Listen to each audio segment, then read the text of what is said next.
tonight, recovering from the blaze. Nopiming needs time to recover.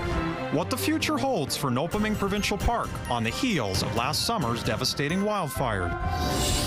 Also tonight, extreme heat. It's very hot. The heat is too much. How Winnipeggers try to stay cool as temperatures continue to climb. And later, dirt turns to gold. It's obviously, one of the biggest sporting events in the world, so things have to be perfect.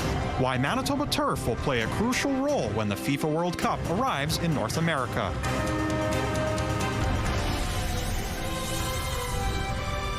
CTV News. Live from downtown Winnipeg with Taylor Brock. Good evening. Thanks for joining us. I'm Joseph Bernacki. A new report is giving us a better sense of the scope of last year's devastating wildfire in Nopiming Provincial Park. It was released by the Conservationist Wilderness Committee and warns we can expect to see similar situations play out in the future without any action. The report says it will take decades under ideal conditions for the ecosystem in Nopiming to recover. And for one species in particular, boreal caribou, a hallmark of the area, the authors say their future is at best uncertain.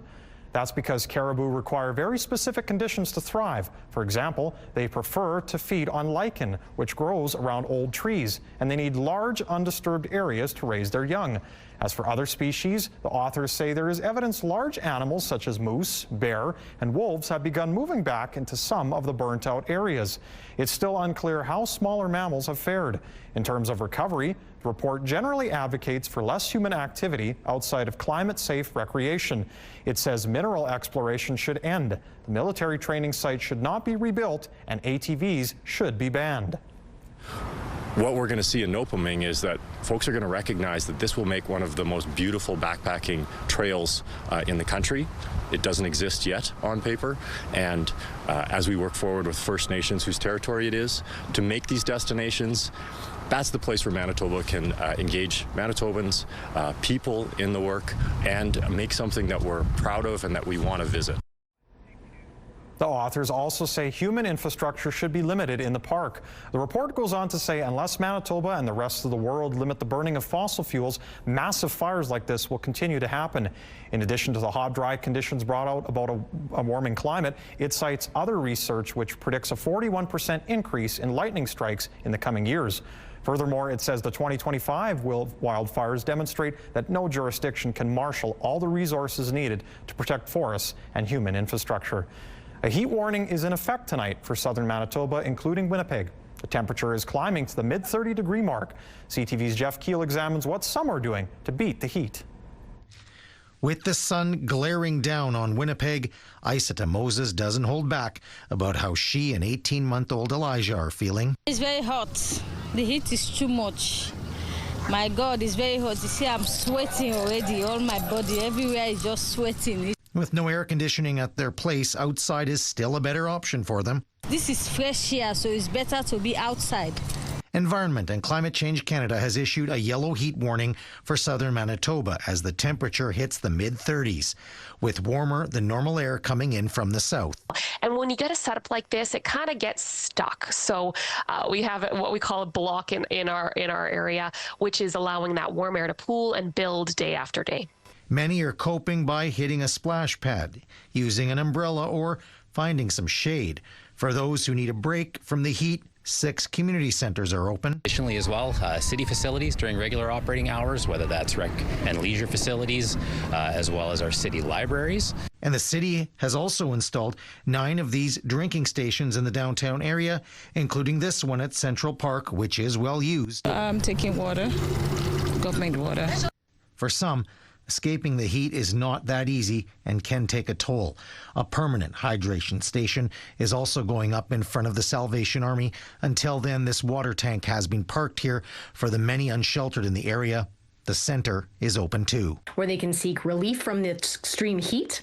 There are beverages available to them. If they are particularly dehydrated, we can offer them some electrolyte supplements and freezies. Jeff Keel, CTV News, Winnipeg. Those water stations are open seasonally and are shut down for the winter. Some common sense tips to pass along, of course: stay hydrated. Don't wait until you're thirsty. Wear some sunscreen. Take breaks in the shade. Check on your elderly family members and neighbors to make sure they are okay. And don't forget about your pets too. We'll have your complete Skywatch forecast coming up soon. Late this afternoon, emergency crews were on scene of an explosion and a fire in the Mission industrial area just east of St. Boniface. This is in the 600 block of Mission Street near Beaulieu Street. Crews responded around 3:30 this afternoon and had the fire under control less than half an hour later.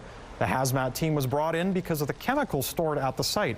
However, the city says crews have confirmed large quantities of chemicals were not involved in the fire. Everyone safely evacuated before crews arrived and no injuries were reported. Cause is under investigation. A panel of appeals court judges have reserved their decision in the resentencing of a man who had recently had his murder conviction downgraded. 27-year-old William Comer was found guilty of second-degree murder in 2022 in the killing of 20-year-old Haley Duguay 4 years earlier. He was previously sentenced to life in prison without parole for 12 years. However, a court of appeal downgraded that to manslaughter, saying jurors were never presented with direct evidence of what Comer's intent was when he fired a rifle at a moving vehicle Duguay was a passenger in. Duguay's mother spoke to CTV News outside court today about the ongoing legal affair. It's horrible. You continuously have this Band-Aid that keeps getting ripped off, and every time you feel like you're able to heal and breathe a little bit, it just comes back again. The Crown is asking for 14 years, while Comer's defense is arguing justice has been served with the time he has already spent in custody, which amounts to just over 6 years. The court has not yet said when a sentencing decision will be handed down. Mounties are asking for your help finding a trio of suspects in connection to a fatal stabbing last week in northern Manitoba.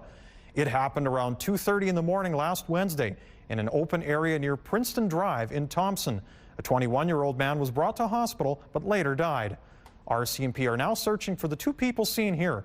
The force says 19-year-old Eternity Chastelane is facing a charge of manslaughter, and 24-year-old Marshall Morasti has been charged with second-degree murder. RCMP are also looking for an unnamed 17-year-old boy who's also charged with second-degree murder. Anyone with information is asked to contact Thompson RCMP or Crime Stoppers. Now to an update we brought you last night. Another out-of-control wildfire has cropped up in Manitoba. Provincial data shows it's in the Whiteshell, roughly 12 kilometers northeast of Rennie. It's estimated to be about 8 hectares in size. Pictures and video sent to CTV News Wednesday show smoke rising from behind the tree line, and a water bomber could be seen collecting water from the nearby Brereton Lake. Another fire in northwestern Manitoba near Easterville is also still listed as out of control. It was first spotted on Monday. Time now to take a look at current conditions in the city. Winnipeg still fairly warm outside, 26 degrees. The humidex feels like 30. Winds from the southeast at 22 kilometers an hour. The barometric pressure is dropping and the humidity sits at 46%. Your Thursday night low expected 21 degrees. Temperatures only dropping a few at that. A few clouds expected in the city of Winnipeg. Winds from the south at 20 kilometers an hour. And for your Friday morning commute, a fairly warm start to that day. 23 degrees expected tomorrow morning. Mostly cloudy skies. Winds from the south at 20 kilometers an hour. It's obviously, one of the biggest sporting events in the world, so things have to be perfect.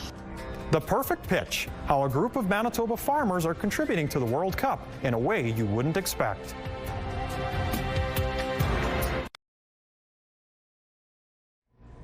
Billions of soccer fans around the world are waiting with feverish anticipation for next month's World Cup, and you can expect a group of Manitoba farmers to be watching their screens very closely. As CTV's John Hendricks shows you, their grass is being used in the competition. Gift ready. Manitoba won't be hosting any of the Canadian matches for the upcoming 2026 World Cup. But even if Messi and Ronaldo won't be walking on our soil, they will be running on our grass. It's cleaned, it's bagged, it's gone to where it needs. And I know Mexico City and Vancouver specifically are using those varieties on their stadiums. Varieties of grass seed. Manitoba farmers have produced 2 special types of ryegrass seed that DLF Canada calls Fiesta Cinco and SR 4700.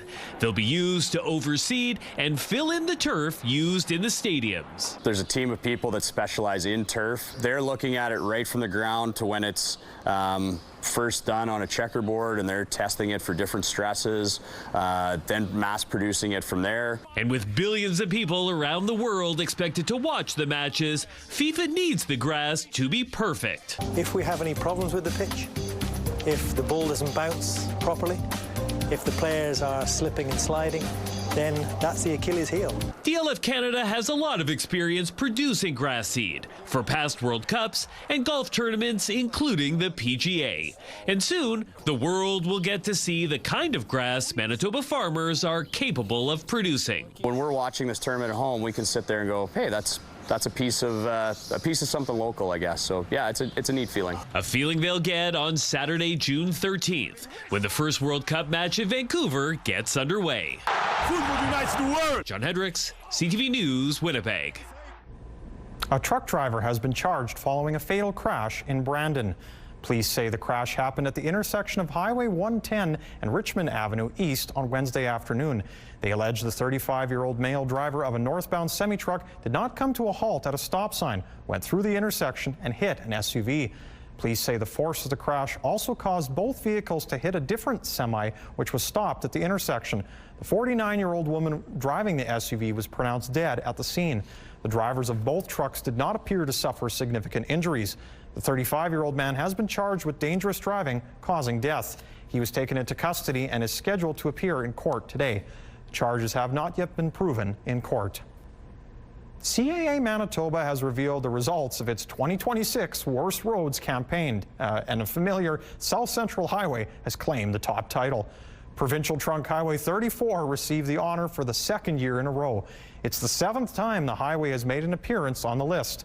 CAA says the #1 complaint about it is its potholes. Other factors include uneven road surfaces and poor road maintenance. Provincial Road 307 in the Whiteshell came in 2nd place, and Winnipeg's own Kenaston, Route 90, took 3rd. Brandon claimed 2 other spots on the list, Pembina Valley another, and Winnipeg rounded things out with 4 more. Last year we had a sort of heavy rural representation on our list. This year that kind of balanced out. Okay. Equal parts rural, equal part urban. We also saw a bunch of new roads appear this year, which we'd never seen before. Okay. So that shows that people are listening and paying attention.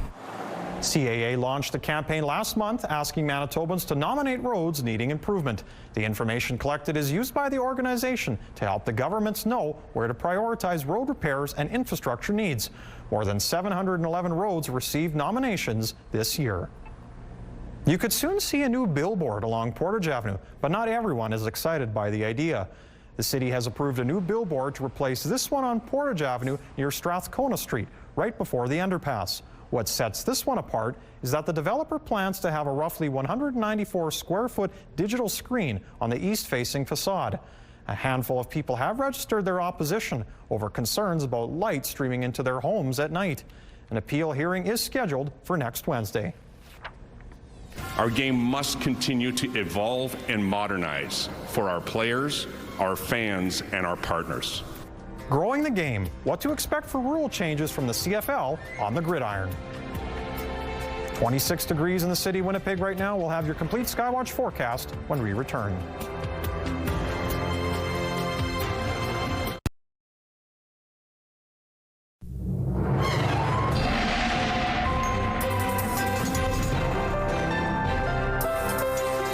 First Skywatch picture of the day. A funny photo sent to us from Stacey Dewick from Winnipeg of these ducks enjoying time in the pool. Almost reminds me of something from The Sopranos, actually. Great photo at that, Stacey, for our first photo. And our second photo comes to us from Andrew Clark. Beautiful sunrise up in Treeherne, South Central Manitoba. Look at that sun taking off over the prairies. Keep those lovely photos coming to us at winnipegweather@ctv.ca. Time now to take a look at your Skywatch current conditions, obviously, for the province of Manitoba right now. We've been experiencing those above seasonal conditions all week, really, as we take a look. A little bit of cloud coverage in Brandon in the Westman area, just south of Brandon there, more so in the Melita area, but things looking pretty good across the province. Of course, that heat warning is still expected to be in effect for a couple days. We talked about it yesterday, of course. Colleen talked about it earlier, and Jeff talked about it, of course, in his pack tonight. So make sure you're staying hydrated, make sure you're drinking plenty of water, check on your neighbors, check on your relatives if you have elderly family, of course, and do not leave your pets, of course, in the car as well, as these warm temperatures are expected to continue at least going into the weekend, and of course tomorrow for your drive to work. Of course, things looking pretty good across southeastern Manitoba and northwestern Ontario. A little bit of cloud coverage there between Fort Frances and of course the Minnesota border, but no major storms at this point. Our futurecast, we were having some technical difficulties earlier trying to get our system to work, so we're going to jump right to your Skywatch temperatures. Northeastern Manitoba right now, your lows for Thompson and Island Lake, 16 and 15 degrees. Temperatures, look at that, jumping up to 33 and 30 tomorrow. A little bit cooler, of course, in Churchill for your overnight low. Temperatures jumping up to 13. Overcast tonight and overcast skies continuing mainly for your Friday morning, it looks like to be as well. In northwestern Manitoba, lows of 17 across much of the region, OC and the Pas, Flin Flon, and again, look at those temperatures jump up to 35, 33 in Flin Flon, a little bit cooler in Lynn Lake, but again, still above seasonal as we round out the end of May. Mainly sunny skies expected for tomorrow. As well for Dauphin, Brandon, and the Westman region, 19 degrees are expected lows tonight in Brandon and Neepawa. Temperatures jumping up to 30. Mainly clear skies for your Thursday night, finishing off the day. Friday, a little bit different, overcast expected throughout much of the region. Up in Swan River, you can see there as well. Again, temperatures fairly warm with 33 degrees. Taking a look at southeastern Manitoba, lows overnight of 20 degrees in Morden and Winkler. Steinbach, same thing, 20 degrees. A little bit cooler in Sprague tonight at 17. Up in the Interlake, Gimli, 16 your overnight low tonight. Barons River, 18 degrees. But again, look at those temperatures warm up to 34. 33 seems to be the average for southeastern Manitoba. They're going to be very warm tomorrow. Those clear skies turning into overcast expected for the region. And of course, for northwestern Ontario, 16 degrees, your overnight lows expected for Kenora and Dryden. Nice clear skies, temperatures warming up to 32 degrees for much of the region tomorrow. Fort Frances, same conditions there. Chance of rain you can see in Fort Frances there and Dryden, perhaps a little bit throughout the day tomorrow. But again, those warm temperatures sticking around. And your 7-day Skywatch forecast, of course, temperatures 34 degrees for Friday, 32 and cloudy for the weekend for both days. When you return to work, a mix of sun and cloud. That heat staying into Monday and Tuesday, and then later on the week, temperatures starting to decrease as we hit about 25 degrees expected for Wednesday. Are you ready for some football? I know I am. The Winnipeg Blue Bombers wrap up their 2-game preseason schedule tomorrow night at home against the BC Lions. It'll be the first chance for most Bomber fans to see some new CFL rules in effect. CTV's Daniel Halmerson has more on what's changed and how the players feel about it. The preseason is an opportunity for Blue Bomber players to click with new teammates, put new plays into action, and in 2026's case, adapt to some new and modified CFL rules. Last fall, CFL Commissioner Stuart Johnston announced rule changes were coming over the next 2 seasons. Our game must continue to evolve and modernize for our players, our fans, and our partners. The CFL is shifting to a 35-second play clock this season. It means the clock starts counting down as soon as the previous play is blown dead in an effort to speed up overall play. We have the officials out here and working on the new play clock and just kind of getting acclimated to that. However, the 20-second play clock fans are familiar with will still be in effect for the final 3 minutes of each half. I don't think it won't change much of our process, right? Because as soon as Osh gives me the go, jot on the field, put the tape down, and we'll get going. Another change for 2026, a modified rouge. The single point is no longer awarded for missed field goals that sail wide of the goalposts or for punts and kickoffs that go through the end zone without being touched. It doesn't matter if it's an extra point, a 10-yarder, or a long kick, right? So at the end of the day, the process is the same. Go through my cues, right? Read the wind. New league requirements also include team benches to be placed on opposite sides of the field, and regular season games can't end in a tie thanks to changes to overtime rules. I think that was, one of the best things that they did was understanding that there can never be a tie anymore. This is professional football. There should be a winner and a loser at the end of the day. But the 2026 changes pale in comparison to the ones coming in 2027. That's when fields will be shortened to 100 yards, end zones will scale back to 15 yards, the uprights move to the back of the end zone, and 8 of the league's 9 teams will qualify for the CFL playoffs. Daniel Halverson, CTV News, Winnipeg. Now, kickoff for Friday's preseason game is slated for 7:30 tomorrow night from Princess Auto Stadium. Fans at home can stream through CFL+. Some new arrivals at a Manitoba stable are helping reestablish an Indigenous horse breed. Sage Hill Stables has recently welcomed 2 Ojibwe spirit horse foals to its herd. The colt and filly were born at the farm earlier this month and are said to be healthy. The Ojibwe spirit horse is the only Indigenous breed horse in Canada, and it's endangered, with fewer than 200 left in North America. Along with the 2 new foals, Sage Hill is home to 3 mares and a stallion. They're part of its Spirit Horse project, meant to reestablish the breed, promote reconciliation, and share the history and teachings of horses. We're really excited to launch Downtown Live. It's designed to showcase local talent and create ongoing energy throughout downtown. It's showtime downtown. How can you get involved on stage if you've got the talent to belt out a tune? Those details next.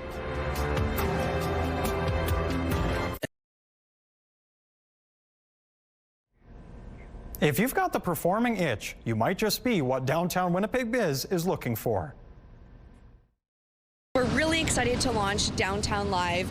It's designed to showcase local talent and create ongoing energy throughout downtown at our public spaces, as our public locations.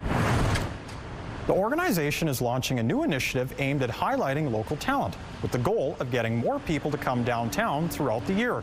It's called Downtown Live. The program will curate a roster of local performers who will take part in paid events throughout the area, and it's looking for all types of artists. So we're really looking for all kinds of talent: youth, emerging, established, little weird, little unexpected, street style performances, community rooted, you name it, it's all welcome, and we're really excited to launch this program. Public auditions will kick off on June 27th at the plaza outside of the Burton Cummings Theatre. Prizes will be handed out, and you might even get the chance to perform at the next Burt Block Party. Registration is now open, and you've got until June 14th to follow your dreams and apply. All the world's a stage, and for Shakespeare in the Ruins, that stage is the Trappist Monastery Provincial Heritage Park in St. Norbert. What is thy name, young man? Orlando, my liege, the youngest son of Sir Roland de Boys. I would thou hadst been son to some man else. The world esteemed thy father honorable, but I did find him still mine enemy. But fare thee well. Thou art a Shakespeare in the Ruins' first production this season will be William Shakespeare's As You Like It, the first time it's produced a play since 2004. Considered one of Shakespeare's greatest comedies, it tells the tale of love at first sight, banishment, and scheming brothers. But in this case, with a twist inspired by the HBO hit series White Lotus. So instead of the forest, he runs away to a spa, and there's a piano bar, and there's some wacky employees that work there. Fare thee well. As You Like It runs June 4th through July 5th. Tickets are available through the Shakespeare in the Ruins website. Cracking open a cold one with your pets. Find out how you can vote to see your furry friend on the label of cans from a local craft brewery. 26 degrees in the city of Winnipeg. We'll break down tomorrow's forecast next.